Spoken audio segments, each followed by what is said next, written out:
Well, thank you so much for the introduction, Talley, and thanks to the whole crew here for making this work. I know a ton of work went into it, so thank you. And it's an honor to be showing alongside Nita, so wonderful work. I really enjoyed hearing you speak. You set the bar high to follow you.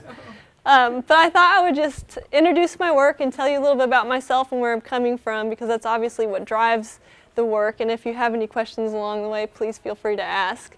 But I grew up in a tiny place in North Missouri, and it was a population of about 4,000.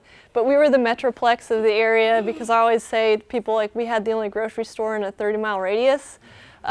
So it felt big when I was there. But I feel like the layers of history of my small town really are how and why I can make this work. But I wouldn't be able to see it and understand it if I hadn't spent time away from my town. So growing up in a place where everyone knows everybody, and I was just thinking, I'm reflecting more on my town and what it's meant to grow up there and be a part of that community.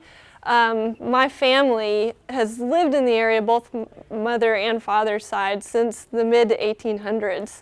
And so my father's side, they have a clothing store in town. It's called Tui's, and it's been run by our family for 4 generations now. My aunt and uncle run it at the moment, but it's kind of sad because they think they're going to have to close soon. And it's just, you know, like, times change, I understand that, but I feel like just the way small towns have survived in the past, they can't anymore because our way of life changes. But small towns are kind of dying, and as I go back to Brookfield, I see it slowly dying, which is sad for me, but it also fuels how I approach this work.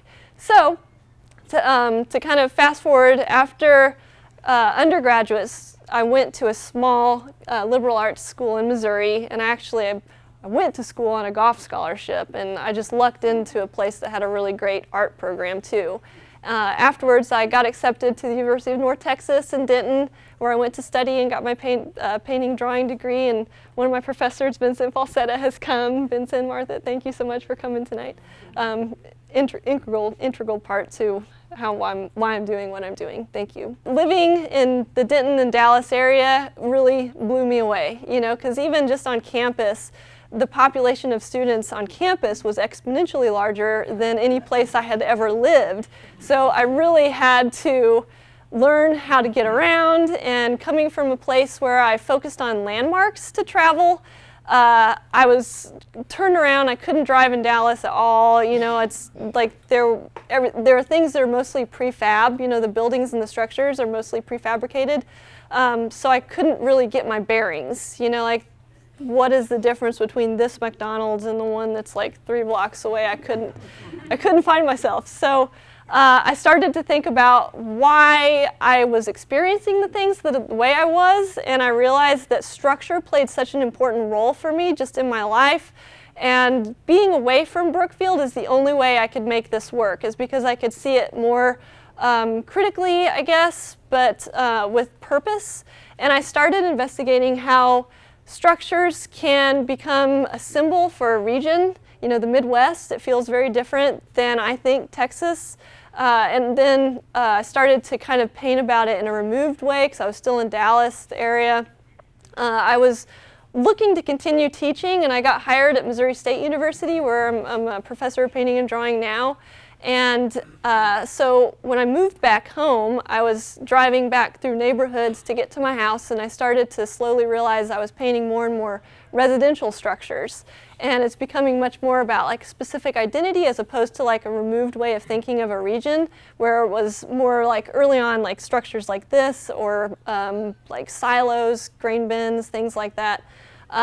But it's, as I'm getting further away from some of the earlier work, I realized that it was about a way to deal with my homesickness for Missouri. So that's what the paintings were about. Didn't know that until I got back to Missouri, and I was looking back at it. And so if you look around this show, I think that it's kind of a turning point for me, this work. I'm realizing as I see it in this space and displayed in this way.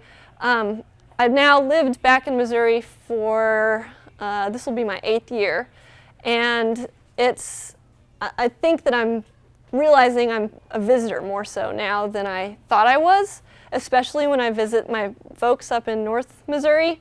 And I'm feeling more removed, and it's especially, I think, because I see my town kind of disintegrating slowly, which is sort of tragic for me. I understand that things change and move on, and I don't feel like I'm painting from a place of nostalgia necessarily, but it gives me a little bit of an edge, and I'm trying to kind of communicate a sense of like a barrier being removed just a little. And so I'm focusing more on kind of the surrounding environment, like the yards, not even really necessarily speaking about specific identity anymore, but just more of like an environment and a region. But it's like I'm learning myself. Like I didn't realize this work was as much of a self-portrait as it is. Like at first I thought it was just more of a portrait of a region or the people I understand that live there, or the way of life or the pace of life. But now I understand it's like my self-portrait. So that's where it's going. I'm really excited that you all came to see it tonight and to listen to me, so thank you for braving this crazy weather. But if you have any questions, I'd be more than happy to answer them. Yeah. Are these actual homes that you're painting, and do you paint from pictures, or? I do, yeah. They're actually homes, and every piece in this show, except for this one, which is actually in Denton. But they are places that I know well, and mostly in Brookfield, if not just like the surrounding areas. And yes, I do paint from snapshots. I never took a photography class, but I have like a really old, as in from when I was an undergrad, point and shoot camera, and I just take tiny little shots and print them out like on the 4x6, you know, and they're awful, you know, and it's great because I like to invent. And so if I can only see the basic kind of sense of what the structure is and where the light source is, I take everything else and kind of run with it. I take a lot of liberties with the colors because I like that. I'm a colorist and it's fun. I will say that whenever I'm out taking my resource imagery, it looks a little bit suspicious. So I get pulled over by police quite often. So I've gotten good at you know, explaining what I'm doing.